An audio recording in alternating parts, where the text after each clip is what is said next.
Gentleman, आपका आप देख रहे हैं खास खबर। खास खबर में हम बात करेंगे एलपीजी की। एलपीजी को लेके सरकार के लगातार बयान हैं। सरकार का कहना है कि कोई दिक्कत नहीं है, एक प्रोटोकॉल जो तय किया हुआ है 25 दिन का और 45 दिन का, इसमें कहीं कोई बदलाव नहीं है। पैनिक होने की कोई आवश्यकता नहीं। पहले 21 दिन था, 25 दिन किया है। लेकिन बारी का इंतजार जरूर करिए। अनावश्यक रूप से किसी तरह की कोई चीज़ों को इकट्ठी करने के लिए कहीं कोई आवश्यकता नहीं है। दूसरी तरफ राजस्थान में और देश के, मुझे लगता है कि कई जगह पर सरकारों ने बुला करके सर्वदलीय बैठक की है। राजस्थान में भी की है। राजस्थान में पूरे विपक्ष ने कहा है कि भाई ये टीम राजस्थान है और सरकार के साथ हम खड़े हुए हैं इस मुद्दे पर, क्योंकि ये तो वैश्विक दिक्कत है। लेकिन कांग्रेस फिर धरने प्रदर्शन भी कर रही है और ये कहना है कि सरकार छिपा रही है। क्लियरिटी नहीं है, ट्रांसपेरेंसी होनी चाहिए, उसका अभाव है, इस वजह से धरना प्रदर्शन कर रहे हैं। तो चलिए हम चर्चा शुरू करेंगे। हमारे साथ डॉक्टर वरुण पुरोहित हैं, राजनीतिक विश्लेषक। कांग्रेस से हमारे साथ संदीप कलवानिया साहब हैं और जयपाल सिंह जी हमारे साथ भाजपा से हैं। मैं संदीप जी आपके पास में आना चाहूँगा। एक दिन पहले तो कांग्रेस से सरकार के साथ खड़ी होती है, अगले दिन धरना देती है। ये बड़ा एक चर्चा का विषय है लोगों में। हालांकि आप लोगों का एक प्रस्तावित धरना पहले से था, बैठक बाद में हुई है, तो धरना टाला भी जा सकता था। क्या वजह रही कि जिसकी वजह से धरना देना पड़ा विपक्ष को? देखिए योगेंद्र जी, जो धरना और जो बैठक जो सरकार के साथ है, दोनों अलग अलग पहलू हैं जी। धरना जो दिया गया था वो सरकार के सामने जो आम आदमी की जो परेशानियां हैं एलपीजी गैस को लेकर, वो उसके लिए जागरूक करने के लिए हमने ये किया है कि आप जिस प्रकार से किल्लत बढ़ रही है और लोगों को समय पे ये एलपीजी गैस नहीं मिल पा रही है, और जो व्यापारिक प्रतिष्ठान है जिसमें आप देखें, रेस्टोरेंट देख लें, चाहे बड़े उद्योग देख लें, वो पूरी तरह से बंद होने के कगार पे हैं। अधिकांश बंद भी हो गए हैं, वहाँ पर ये एलपीजी गैस नहीं मिल पा रहा। तो उसको लेकर धरना हमने किया था कि उसमें व्यवस्थाएं की जाएं। दूसरा, जो बैठक की जो आप बात कर रहे हैं, बैठक हमने एक विपक्ष की भूमिका निभाते हुए सरकार को क्या क्या सुझाव दिए जाने चाहिए और जनता को एलपीजी गैस की किल्लत से किस प्रकार से निजात मिलनी चाहिए और कहाँ क्या क्या खामी है फील्ड के अंदर और जिसमें सरकार व्यवस्था नहीं कर पा रही, उसको लेकर हमने जो सर्वदलीय बैठक बुलाई थी सरकार ने, उसमें हमने भाग लिया था। वो दोनों ही पहलू अलग अलग हैं, मगर मैं आपको बताना चाहूँगा आज राजस्थान में या देश में एलपीजी गैस की बहुत बड़ी किल्लत है, समय पे लोगों को मिल नहीं पा रहा। शादी विवाह का सीजन है मगर रसोई गैस तो महंगी की ही है, साथ में जो इन्होंने व्यावसायिक जो गैस है उसको भी महंगा किया है। और आज देखें कि जो बुकिंग का जो पहले क्या था कि तुरंत प्रभाव से बुकिंग हो जाती थी और तुरंत प्रभाव से गैस उपलब्ध हो जाती थी, मगर आज गांव में और उसमें शहरों में 25-25 दिन की बुकिंग का जो दायरा बढ़ा है वो बिल्कुल ही परेशान करने वाला है। जिस प्रकार से प्रधानमंत्री का जो बयान आया है कि कोरोना के समय में जो देश में आपदा आई थी वो आपदा आ सकती है, उसके लिए तैयार होना चाहिए, मगर इस तरह का जो बयान जो प्रधानमंत्री ने दिया है वो गैर जिम्मेदाराना बयान दिया है। क्योंकि शासन में जो बैठे लोग हैं उनकी जिम्मेदारी होती है कि जनता के मूलभूत आवश्यकताओं की पूर्ति करें और उनकी सुचारू उनको उपलब्धता करवाएं, मगर जिस प्रकार से भारतीय जनता पार्टी जो डबल इंजन की सरकार अपने आप को बताती है उसमें पूरी तरह से विफल है। जनता के सामने इस तरह के बयान देके जनता को पैनिक किया गया है, जनता में एक भय पैदा किया गया है कि आने वाले दिनों में और भी बड़ा इसमें किल्लत आ सकती है। तो इस प्रकार के बयान देने की बजाय इनको ठोस व्यवस्था करनी चाहिए, जहां पर किल्लत आ रही है वहां व्यवस्था करनी चाहिए।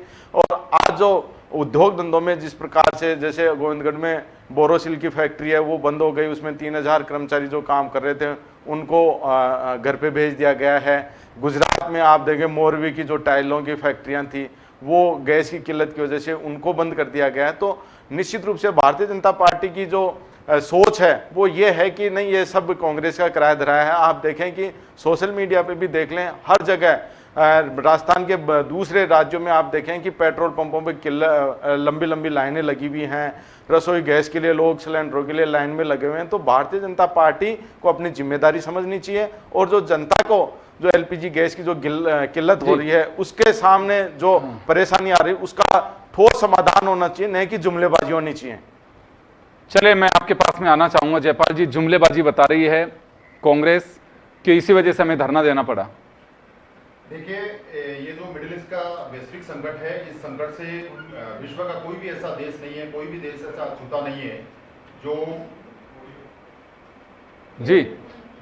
आज प्रभावित नहीं हुआ हो। और आप देखिए बहुत सारे जो अपने आप को डेवलप कंट्री कहते थे वहां पर भी 20 से 25% महंगाई बढ़ी है, वहां पर प्राइजेस बढ़ी है और भारत में भी इंपैक्ट आया, इसमें कोई शक नहीं है। जो स्ट्रेट ऑफ हॉर्मोज है वहां से अपने वेसल आ रहे थे, जो अपना गल्फ से जितना अपनी सप्लाई हो रही थी वो डिस्टर्ब हुई। क्रूड ऑयल हम 60-70% इंपोर्ट करते हैं, सबको पता है।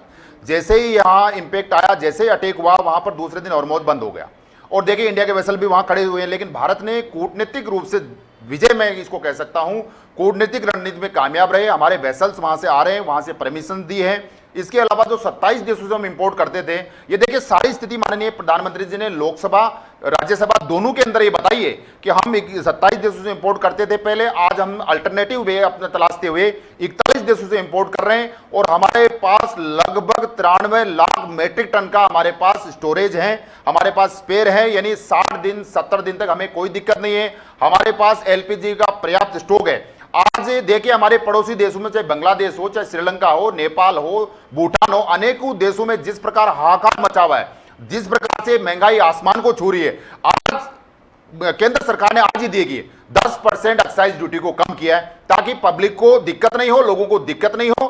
पैनिक क्यों हुआ, इसका कारण मैं बताता हूं आपको। कांग्रेस का नेशनल प्रवक्ता जिम्मेदारी के साथ में यह कहता है कि ईरान के हॉर्मुज स्ट्रेट में भारत के जहाजों को डुबा दिया गया, भारत के जहाजों को आग लगा दी गई और कांग्रेस पार्टी और तमाम जो इंडी गठबंधन के जो लीडर्स हैं वो सिलेंडर लेके रोड पे आ गए।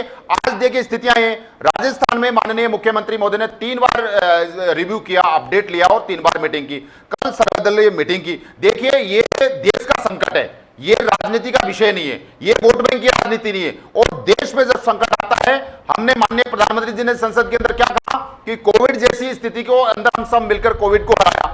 आज वैसी परिस्थितियां, चूंकि ये युद्ध है और कितने दिनों तक आगे चले, कब तक आगे खींचता है, इसका किसी को भरोसा नहीं है। इन परिस्थितियों के लिए हमें तैयार रहना चाहिए। हमारे पास पर्याप्त स्टॉक है, हमारे वेसल्स हार्मोज से आने लग गए हैं, दूसरे देशों से भी हमारी सप्लाई जारी है, तो ये तैयारी है। ये कूटनीतिक विजय है और दूरदर्शिता का परिणाम है। और आज देखिए माननीय प्रधानमंत्री महोदय ने जिस प्रकार से केंद्र सरकार ने 10% एक्साइज ड्यूटी घटाई है, मैं समझता हूं ये पूरा भार केंद्र सरकार ने लिया है ताकि आम लोगों को किसी प्रकार का भार नहीं पड़े, उनकी दिक्कतें हो।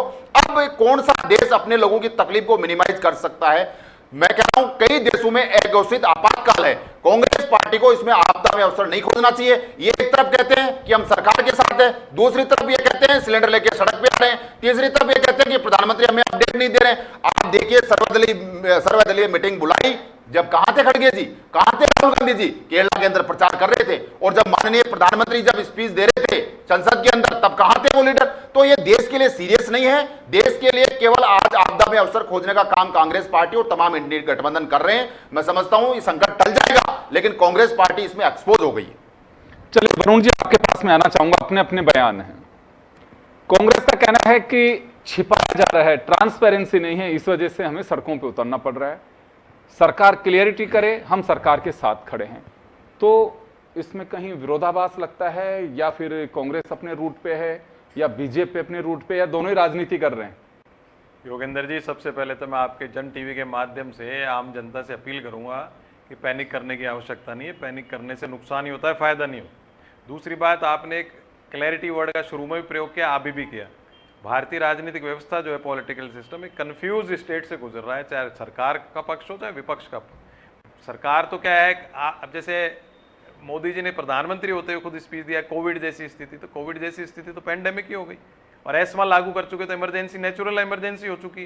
कॉमर्शियल सिलेंडर आप बंद कर चुके तो भी इमरजेंसी है, और क्या चीज़ है? तो ये सब चीज़ें इमरजेंसी के ही प्रोविजन से। और आप 28 फरवरी से आपका युद्ध शुरू हुआ, 1 महीने बाद आप उसकी मीटिंगें कर रहे हो, उसके भाषण दे रहे हो सब। और दूसरा, विपक्ष का भी मैं इसलिए कहूँ कंफ्यूज स्टेट क्यों कहा पॉलिटिकल सिस्टम।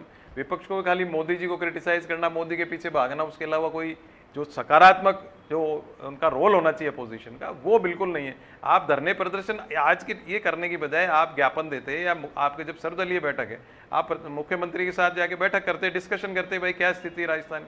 वैसे राजस्थान में तो पॉलिटिकल वेंडेटा पॉलिटिक्स शुरू से नहीं होती है। नहीं हुई बैठक भी एक दिन पहले, जब हम चर्चा करें तो एक दिन पहले बैठक भी की है मुख्यमंत्री के साथ। बैठक की, उसी के तो मैं कह रहा हूँ। बैठक में आप प्रश्न उठाते, राजस्थान में स्टॉक क्या है क्या नहीं है, जनता की समस्या है, एक सामंजस्य बैठता आपस में विपक्ष का पक्ष का, और वो अच्छा लगता। क्योंकि आप आज प्रदर्शन कर रहे हो, वो मैं नहीं मानता कि कोई बहुत बड़ा कोई अपोजिशन के लिए बहुत बुद्धिमानी का कार्य है। जो बुद्धिमानी का कार्य था तो आप 1 महीने पहले करते। 28 तारीख से युद्ध है, राहुल गांधी तो बोल रहे हैं 1 महीने पहले। कोविड के टाइम भी राहुल गांधी ने 1 महीने पहले बोला था कि सुनामी आने वाली, फिर आई। तो वो जो कांग्रेस का जो अपने लीडर के साथ मतलब एक संवाद होना चाहिए, कम्युनिकेशन होना चाहिए, एक लय होनी चाहिए, तो वो कांग्रेस की भी नहीं बैठ रही है। नहीं, इनके धरने प्रदर्शन और ये तो ब्लॉक स्तर से शुरू हुए हैं, पहले से चल रहे हैं एलपीजी को लेकर। नहीं, एलपीजी को लेकर चल रहे हैं। तो 28 तारीख से आया ना युद्ध। तो अब आप एलपीजी 28 के बाद से 28 के बाद से कहां धरने प्रदर्शन हो रहे हैं? अभी नहीं, इन्होंने क्या किया था कि 27 तारीख को राजस्थान स्तरीय जयपुर में करेंगे, उससे पहले ये जिला पे वहां पे कर रहे थे। तो जिस दिन से कमर्शियल सिलेंडर बंद किए उसके बाद से 28 के बाद बैठक करके पूरे विधानसभा क्षेत्रों में पूरा जिला लेवल पे हमने जनता के सामने जाकर हमने धरना प्रदर्शन किया है। ये हमारा राज्य स्तरीय धरना प्रदर्शन। एक बार मैं वरुण जी को कंटिन्यू करना चाहूंगा। मैंने ये तो क्या कंफ्यूज स्टेट है विपक्ष। आप सुनना नहीं चाहते हो, जैसे भारतीय जनता पार्टी सुनना नहीं चाहती, आप भी सुनना नहीं चाहते हो। आम जनता की बात को सुनने का मादा रखना चाहिए। जो आपने धरने प्रदर्शन 28 के बाद, एलपीजी की संकट तो अब आया पिछले हफ्ते 10 दिन में, आप उसी समय आपको करना चाहिए जब राहुल गांधी बोले थे कि संकट आ सकता है। राहुल गांधी 1 महीना पहले बोल चुके इस बात को, तो पार्टी को उसी समय दूसरे दिन से सारी चीज में लग जाना चाहिए। लेकिन जो विपक्ष है, खाली एक मोदी सेंट्रिक अपनी सारी उन्होंने कर रखी है, मोदी का खिलाफत करनी है। आपको करना चाहिए मुद्दों के हिसाब से खिलाफत। वो मैंने क्यों कंफ्यूज स्टेट का पॉलिटिकल सिस्टम इंडिया का इसलिए हो चुका है। और उधर मोदी सरकार भी जब खुद ही कह रही है, प्रधानमंत्री का वक्तव्य आ गया कि भाई कोविड की जैसी सिचुएशन आ रही है, आप तैयार रहिए। और अभी सब मान रहे, जब कोविड की बात आई थी कौन सा विपक्ष अलग था, सब साथ में मिले हुए थे, सब काम कर रहे थे देश के। तो ये मानना कि विपक्ष इसमें सहायता ही नहीं करेगा, विपक्ष अलग हो रहा है, ये ऐसा इस प्रकार की बातें करने से सद्भाव बिगड़ता है। जब इमरजेंसी की सिचुएशन है, ग्लोबल क्राइसिस है, और अगर ये युद्ध खिंच गया तो ग्लोबल क्राइसिस क्या, कोविड से ज्यादा स्थिति खराब हो जाएगी, क्योंकि पूरा एनर्जी सेक्टर का, क्योंकि ग्लोबल प्रॉब्लम है, ये किसी एक की क्यों ही नहीं है, और ना कोई इंडिया की प्रॉब्लम है, ये दुनिया की प्रॉब्लम है। ये दुनिया की प्रॉब्लम है। इसमें रास्ते खोजे जाने चाहिए कि अगर ऐसा हो तो हम कैसे निपटेंगे। इसीलिए मैंने कहा 28 फरवरी जब युद्ध था, उसके पहले भी युद्ध की स्थिति हो चुकी थी। तो तो ये इतना लेट लतीफ़ी पॉलिटिकल सिस्टम की अच्छी नहीं है। 1 महीने तक थोड़ी आप वेट करोगे, अगर ज़्यादा एक्सकेलेट हो जाता है लड़ाई 1 महीने में तो आपके तो एनर्जी सिस्टम कोलैप्स हो जाता। अब 1 महीने बाद जब थोड़ी शांति होने लगी, जब आप इस पर चर्चा कर रहे हो संसद में, विपक्ष भी आपस में चर्चा कर रहे हैं, तो ये तो 28 को जैसे युद्ध हुआ, 29 को, 1 तारीख को, 2 तारीख को, 3 तारीख को केंद्र सरकार को राज्य सरकारों की मीटिंग हो जानी चाहिए थी। तो वही तो मैं कह रहा हूँ, कितनी कन्फ्यूज पॉलिटिकल स्टेट है हिंदुस्तान के अंदर कि आप जब आ जाती है इमरजेंसी, 1 महीने बाद अगर मान लीजिए आप युद्ध बढ़ जाता, परमाणु विश्व कुछ बम डाल देता अमेरिका ईरान पे, और ज़्यादा एस्केलेट हो जाती, थोड़ा वर्ल्ड लेवल पर आ जाती, तब आप क्या करते? फिर कौन सी तो संसद बुलाते, कौन से आप सबकी ऑल पार्टी मीटिंग से क्या हो जाता? तो आप एनर्जी, आपने कितना, आपका जो भंडारण है वो आपने क्या व्यवस्था करी भंडारण की? आप आज मैंने देख रहा था, अभी बता रहे, देखो सरकार की तरफ से अभी भी दो एक स्टेटमेंट है। महीने की बताई उन्होंने। हाँ, वो बताई, लेकिन उसके अलावा पहले 27 देशों से जो इंपोर्ट हो रहा था वो 41 कंट्रीज से करना शुरू कर दिया है। योगेंद्र जी, ये व्यवस्था मनमोहन सिंह जी के टाइम शुरू की थी, भंडारण की, तेल की, क्रूड ऑयल की, सबकी। तो गैस के तो भंडारण आप कर नहीं सकते हो, क्रूड ऑयल की हुई थी। जैसे अमेरिका ने अपना भंडारण कर रखा है, दूसरे देशों ने भी कर रखा है। उस समय व्यवस्था शुरू, लेकिन फास्ट नहीं थी एक्टिविटी, योजना उस समय लाए थे, और फिर मोदी जी ने भी इसका प्रयास किया, लेकिन वो जो देश की आवश्यकता है उसके अनुसार भंडारण पे ध्यान नहीं दिया गया। आप बुलेट ट्रेन है, हवाई अड्डे जो यूपी में कितने तो बंद हो गए, उस पर आपने जीएसटी कलेक्शन का पैसा लगाया जनता का, वो अगर भंडारण व्यवस्था में लगाते तो आज ये स्थिति नहीं होती। आप देखो कितने देश है सबके पास, और महंगाई तो सबको पता है, ग्लोबल एक फिनोमेना हो चुका है ग्लोबलाइजेशन के बाद, लेकिन उसको आप कैसे टैकल करोगे? आम आदमी के इस समय मैं आप बहुत छोटा सा उदाहरण देता हूँ, ये सेशन चल रहा है स्कूल्स का, आप पुरानी किताबें वापस वही रखते, अब नई ड्रेसेस बनाएंगे बच्चे, नई बुक्स खरीदेंगे, 5-5, 7-7, 10-10 हज़ार पेरेंट्स के खर्च हो। मिडिल क्लास की बात करूं, अपर क्लास के तो फर्क पड़ता ही नहीं, ऑडी गाड़ी खरीद ली, कुछ खरीद ली। एक जो मैंने कल भी बात करी थी, जो आप बड़ी बड़ी गाड़ियां खरीद रहे हैं, 4-4 गाड़ियां खरीद रहे हैं, उस पर तो राशनिंग कर सकते हो, इमरजेंसी क्या जरूरत है उसमें? वो तो उनकी तो उसकी एवरेज भी कम होती है, और आम आदमी कितना होर्डिंग तो कर नहीं सकता, वैसे इनकम नहीं है। आप 5 लीटर 10 लीटर स्कूटर की टंकी, मोटरसाइकिल टंकी भर लोगे, या छोटी गाड़ी भर लोगे ज़्यादा हो ज़्यादा। और गांव के अंदर क्या होगा, ट्रैक्टर कर लेगा बेचारा, या 2 टैंक अपने अपने कुएं के इंजन के लिए करना है, 2 टैंक डीजल भर लेगा, टैंक 2 टंकियाँ, इससे ज़्यादा तो कर नहीं सकता। तो आम आदमी को जब आपकी केंद्र सरकार और सब जगह प्रचार हो रहा है कि पैंडेमिक आ सकता है, इमरजेंसी आ सकती थी कोविड जैसी, क्योंकि कोविड में आम जनता उसको भुगत चुकी, तो वो तो करेगी अपनी व्यवस्था, क्यों नहीं करेगी? मैं आपको उदाहरण देता हूँ, मैं हाईकोर्ट से निकला, ये जूस वाला आपके यहीं पर है ऑफिस में, ये मैं उससे मैंने कहा बगैर बर्फ का जूस पिला दे, हालांकि इररेलेवेंट सी बात लगेगी, लेकिन मैं क्योंकि आम आदमी की बात है इसलिए कर रहा हूँ। तो उसने कहा भाई साहब के लॉकडाउन लगने वाला है। मैंने किस बात का लॉकडाउन लगा? मेरे दिमाग में नहीं थी, कोर्ट से निकला था। मैंने नहीं भाई, कोई लॉकडाउन लगने वाला नहीं है, सबकी व्यवस्थित चल रहा है। लेकिन क्योंकि अब जैसे कोई गैस एजेंसियाँ हैं, मैं नाम नहीं लेता, कि लेना नहीं चाहिए एथिक्स के नाते, उसमें लाइनें लग रही हैं, आपको घर पर डिलीवरी नहीं हो रही, वो कह रहे साहब यहाँ आके ले जाओ, आपको लेना है। ये सब चीजें, ये बिल्कुल जयपाल सिंह जी को भी बताना चाहिए जी, क्योंकि ये आप जो बात कह रहे हो, कई गैस एजेंसीज की सिचुएशन बताते हैं लोग कि साहब या तो इस चौराहे पे आ जाइए या यहाँ आ जाइए। उनसे पूछा तो बोले साहब मारपीट कर लेंगे लोग, पर मारपीट जैसी मुझे नहीं लगता है कि जयपुर में ऐसी कोई स्थिति हो। 25 दिन में सिलेंडर शायद मिल भी रहा है। छुटपुट घटनाएं तो देखो सब जगह हो ही रही होंगी, भीड़ हो जाती है, तो वो तो पहले से भी चल जाए। कई लोगों का ईगो हर्ट होता है कि नहीं मैंने तेरे को बुलाया था, तू क्यों नहीं? लेकिन आपने एक बहुत अच्छी बात कही है, मुझे नहीं लगता है कि यहाँ देखिए वैश्विक प्रॉब्लम है ये, अगर युद्ध लंबा चला, और जिसकी संभावनाएं भी हैं, क्योंकि अभी कुछ कह नहीं सकते। ट्रंप साहब का कभी इधर घूमते हैं, कभी उन्हीं पे बहुत कुछ डिपेंड 10 अप्रैल तक का उन्होंने टाइम दिया, क्योंकि उनके जो प्रयास जो चल रहे हैं ना, उनमें काफी विरोधाभास हैं, वो कभी क्या कहते हैं कभी क्या कहते हैं। लेकिन तो भारत के लिए एक अच्छी बात हुई है, कल ईरान ने, उनके विदेश मंत्री ने मोदी जी को की तारीफ की और उनका भारत हमारा मित्र देश है। क्यों? बिल्कुल, क्योंकि उन्होंने पाकिस्तान को, उसने कुछ ब्लफ किया है उनके साथ, ईरान के साथ, तो उन्होंने भारत को कहा है कि पाकिस्तान की तो देखो क्लियरिटी नहीं, इंडिया की क्लियरिटी है जो है, के लिए कल अच्छा डेवलपमेंट हुआ है। हाँ, ये अच्छी बात है। और हमारे 5 कंट्रीज के लिए कहा भी, हालांकि उसमें पाकिस्तान भी है, जिनके फ्यूल टैंक्स और ये जो है वहाँ जहाज वो निकल सकेंगे हॉर्मुज़। फ्रेंडली रिलेशंस जिसको माना है, 5 के लिए माना है, चीन, रशिया, सफलता मानी जाएगी मोदी जी की। लेकिन एक बात और है जो मैं आपको प्रश्न उठाना चाहता हूं, जो विपक्ष भी उठा रहा होगा या नहीं उठा रहा मुझे नहीं पता, ये जो चुनाव आ रहे हैं 5 राज्यों पे, ये 29 तारीख को खत्म होंगे, फिर 4 तारीख को परिणाम आएंगे। क्या चुनाव के खत्म होने के बाद क्या महंगाई बम फूटेगा आम जनता के ऊपर? आपने 2 चीजों के डाउट आपने जो जिक्र किया, कम कर दी, 2 चीजों के जिक्र जरूर है पब्लिक के बीच में, जिसके लिए एक के लिए तो मैं कह सकता हूं कि लॉकडाउन जैसी कोई सिचुएशन नहीं है, स्थिति नहीं है, इससे घबराने की कोई आवश्यकता नहीं है, क्योंकि ये एक अलग तरह की प्रॉब्लम है, ये वैश्विक दिक्कत है। हालांकि कोविड भी वही था, लेकिन कोविड में अलग तरह की बात थी, क्योंकि वो वायरस का एक ऐसा फैलाव था कि अगर आप किसी की चपेट में आए तो वो लाइफ का मैटर हाँ बिल्कुल, वो लाइफ से जुड़ा मैटर था। इसमें तो अगर मान लो इन केस गैस की कोई दिक्कत भी आती है तो आप चूल्हे से रोटी बना सकते हो, इंडक्शन से बना सकते हो, लकड़ी से बना वो रास्ते आपके पास में।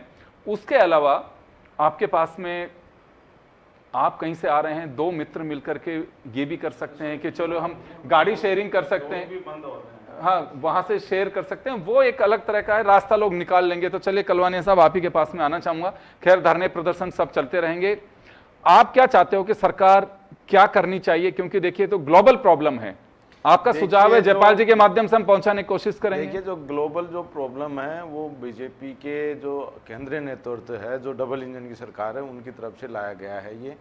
ये जब क्योंकि देश में विदेश नीति है आज देखो पूरी तरह से फेल हो चुकी है, जिस प्रकार से मोदी जी बाहर जा जाके सर वो सारी बातें हो गई आपके आरोप, तो होना क्या चाहिए, होना क्या चाहिए, होना क्या चाहिए? जनता को विश्वास में लेना चाहिए, और जो बातें आ रही हैं, जो गैस एलपीजी गैस की किल्लत, उनका बाकायदा जनता के सामने आके उनको बताना चाहिए भाई किसी प्रकार कोई किल्लत नहीं है, और जो अफवाहें फैल रही हैं, जो कालाबाजारी हो रही हैं, उसको रोकना चाहिए और बाकायदा जनता को आश्वस्त करना चाहिए कि इस प्रकार कोई दिक्कत नहीं आएगी। मगर जिस प्रकार से आप देखें कि प्रधानमंत्री जी ने कहा है कि देश में कोविड की जैसी स्थिति आ सकती है, तो उससे बाकायदा इनका दोहरा चरित्र सामने आ रहा है। एक तरफ तो कह रहे हैं कि किल्लत नहीं है, दूसरी तरफ कह रहे हैं कि नहीं कोविड जैसी स्थिति भी आ सकती है। तो जनता के सामने बताना चाहिए कि वाकई आपके पास किल्लत है या भंडारण है, जो भी है वो आप बताएं। अभी आपने कहा कि 10 रुपये 12 रुपये तक इन्होंने एक्साइज ड्यूटी घटाई है, तो वो किस वजह से घटाई है? चुनाव को देखते हुए घटाई है, क्योंकि पेट्रोलियम जो कंपनियां हैं उनके ऊपर भार कम करने की बजाय उनको कुछ समय के लिए उनका घाटा का पूर्ति करने के लिए, क्योंकि इससे आम जनता को कोई फायदा नहीं होगा। जैसे ही हमारे नेता राहुल गांधी जी कह रहे हैं कि जैसे ही ये 5 राज्यों में चुनाव हो जाएंगे, तुरंत प्रभाव से पेट्रोलियम जैसे पेट्रोल है, डीजल है, इनके दाम बढ़ा दिए जाएंगे। मैं भारतीय जनता पार्टी के प्रवक्ता से ये जानना चाहता हूँ, ये यहाँ आश्वस्त करके जाएं, जिस प्रकार से दावे कर रहे हैं कि इस प्रकार कोई किल्लत नहीं है, कांग्रेस आपदा में अवसर तलाश रही है, तो आप यहाँ पर जनता को बता के जाएं कि हम 5 राज्यों के चुनाव के बाद में पेट्रोल और डीजल की कीमतें नहीं बढ़ाएंगे। आज लगातार देश में महंगाई आसमान छू रही है। आज वही भारतीय जनता पार्टी है, जब कांग्रेस के शासन में 400 रुपए का सिलेंडर मिल रहा था, तब ये सड़कों पे आ रहे थे, मगर आज 1000 रुपए में भी सिलेंडर नहीं मिल पा रहा। आज पेट्रोल की कीमतें जब 50 रुपए थी, तब ये कह रहे थे कि इस तरह से महंगाई के लिए प्रधानमंत्री जी महंगाई का मैं नहीं बोल पा रहे, मनमोहन सिंह जी के बारे में कह रहे थे, मगर आज 100 रुपए से ज्यादा तो पेट्रोल हो गया। आपने देखे एक निजी कंपनी ने तो बहुत पैसे बढ़ा भी दिए। तो भारतीय जनता पार्टी के प्रवक्ता यहाँ ये बता के जाएं कि एक तो किल्लत नहीं है, दूसरी बात अगर किल्लत नहीं है तो इन्होंने व्यावसायिक सिलेंडरों का बंद क्यों किया, जो कॉमर्शियल सिलेंडर थे वो बंद क्यों किया? आज उद्योग धंधे पूरी तरह से चौपट हो गए हैं, इनकी गारंटी कौन लेगा? और चुनाव के बाद में ये बता के जाएं कि हम डीजल पेट्रोल की कीमतें नहीं बढ़ाएंगे। मैं जवाब दिलवा दूं तो जवाब दो। अभी आप भी धरना प्रदर्शन तो नहीं करोगे, दूसरी कालाबाजारी हम जनता के साथ हैं, जनता के साथ रहेंगे हमेशा। टोल फ्री नंबर दिए हुए हैं, उस पे आप शिकायत कर सकते हैं। अभी जो आपने एक बात भी उठाई थी कि ये अभी कर रहे हैं, जब कॉमर्शियल गैसों सिलेंडर पे और रसोई गैस पे जो कीमतें बढ़ाई थी, उसके जस्ट बाद में हमने पूरे राजस्थान में जिलेवार और विधानसभा क्षेत्रवार हमने धरना प्रदर्शन। चलिए जयपाल सिंह जी आपके पास में आना चाहूंगा, विपक्ष आपसे आपके जरिए, क्योंकि इस मंच पे तो आप ही सरकार और पार्टी के पदाधिकारी प्रतिनिधित्व में हैं, ये विपक्ष के प्रतिनिधि के रूप में बैठे हुए हैं यहाँ। इनका कहना है कि 5 राज्यों के विधानसभा चुनाव की वोटिंग नहीं, रिजल्ट से किसी को कोई फर्क नहीं पड़ने वाला, वोटिंग तक की बात होती है, उसके बाद प्राइस नहीं बढ़ाई जाएंगे। किल्लत नहीं है तो फिर कालाबाजारी क्यों हो रही है? कालाबाजारी के लिए इनका कहना है ये कि कई जगह कालाबाजारी भी हो रही है। तो क्या कुछ इसके लिए कोई गाइडलाइन या कोई हेल्पलाइन नंबर है, उस पर कोई भी आम आदमी भी सूचित कर सकता है? दूसरा, जैसे बुकिंग में कहीं पे कई जगह पे लोग शिकायत करते हैं कि बुकिंग नहीं हो पा रही है, तो ये कुछ विपक्ष के सवाल हैं। देखिए योगेंद्र जी, राजस्थान की स्थिति के बारे में बात करें तो हमारी जो बुकिंग थी, जब ये 10 तारीख के आसपास जो लगभग 5 लाख के आसपास चली गई थी, जो पर डे सिलेंडर की कंजम्पशन था, वो आज मैं समझता हूँ स्थिर है और नियंत्रण में है। 2,70,000 के आसपास जो हमारी बुकिंग्स आ रही है, 2.5 लाख के आसपास जो है, तो नियंत्रण में स्थिति। अब जहां तक मैं समझता हूं इस चीज को चुनाव से जोड़ना, क्योंकि देखिए देश के संकट के सामने चुनाव इलेक्शन बहुत छोटी चीज हो जाती है। मैं 2 दिन पहले गोविंद सिंह जी डोटासरा का एक पीसी सुन रहा था, जिसमें वो कह रहे थे कि भारत ईरान से स्टेट ऑफ हॉर्मस से 2 जहाज लाके और पीठ थपथपा रहे हैं, बाकी जहाज का क्या होगा? आप देखिए ये स्थिति और ये नॉलेज, इस स्तर का नॉलेज पीसीसी के चीफ प्रेस कॉन्फ्रेंस करके बता रहे हैं कि बाकी जहाज का क्या होगा। आप देखिए जहाज क्यों रुके, इसके कारण सबको पता है कि वहां पर जहाज ईरान नहीं रोके, वहां पर हमारे जो इंश्योरेंस विड्रॉ होने की वजह से वहां वेसल्स को रोका गया। और आज भारत ने देखिए, आप ईरान खुद ही कह रहा है कि आप ले जाइए जहाज, कहां से ले जाना है, यह भारत की कूटनीतिक जीत है। दूसरी चीज मैं ये कहना चाहता हूं कि जो पेंडेमिक, जिस हिसाब की स्थितियां बन रही थी, वर्ल्ड वार की जो स्थितियां, जैसे आदरणीय पुरोहित साहब कह रहे थे अभी कि कुछ भी हो सकता था उस स्थिति में, तो भारत ने उस प्री प्लान के तहत हमारे अदर जो सप्लाई, अदर सोर्सेज थे जो हमारे को एलपीजी या क्रूड ऑयल सप्लाई कर सकते थे, वो भारत ने शुरू किया। और आज देखिए यूएस से भी आ रहे हैं, फिलीपीन से भी आ रहे हैं, अनेकों कंट्री से हमारे आ रहे हैं, लेकिन जो हमारा सबसे सस्ता रूट था वो समय कम है। मैं तो छोटी छोटी जो दो बातें कही हैं, एक तो कालाबाजारी को रोकना चाहिए जो इनका सुझाव है, ये क्वेश्चन नहीं है। दूसरा, क्या 5 राज्यों के विधानसभा चुनाव की वोटिंग के बाद में पैसे बढ़ेंगे? क्या इनका कालाबाजारी पे आते हैं हम। कालाबाजारी के लेके देखिए, सरकार ने पहले दिन से इस पे सख्त और कड़ी कार्रवाई की है। पैनिक फैला है, अफवाहें फैलाई गई है, इसमें कोई शक नहीं, इसमें कोई संदेह नहीं है। और सरकार ने इसके तहत एजेंसियों के साथ एक बार नहीं 3 बार प्रतिनिधियों के साथ मीटिंग की है और उनको सख्त आदेश दिया और हेल्पलाइन नंबर भी जारी किए कि आप 181 पे, 112 पे किसी भी शिकायत कीजिए। और बहुत सारी जगह छापे पड़े हैं।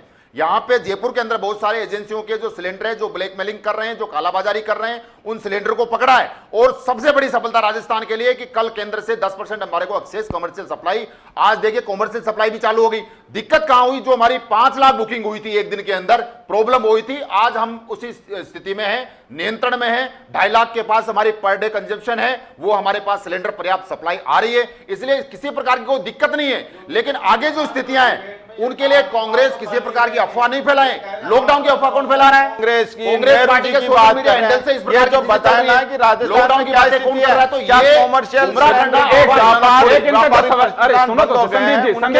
संदीप जी, इनका कहना है कि क्या 29 तारीख के बाद में प्राइस बढ़ाए जाएंगे क्या? मैं तो इतना सा पूछना चाह रहा हूं, ये इनका सवाल है कांग्रेस का। मैं निवेदन ये कर रहा हूं, मैंने योगेंद्र जी आपसे कहा कि राष्ट्र से बड़ा, देश से बड़ा कुछ भी नहीं है। और देश पे जो संकट है ये बहुत छोटी बातें हैं, बहुत छोटी चीजें हैं। अरे कि आप लेके आए,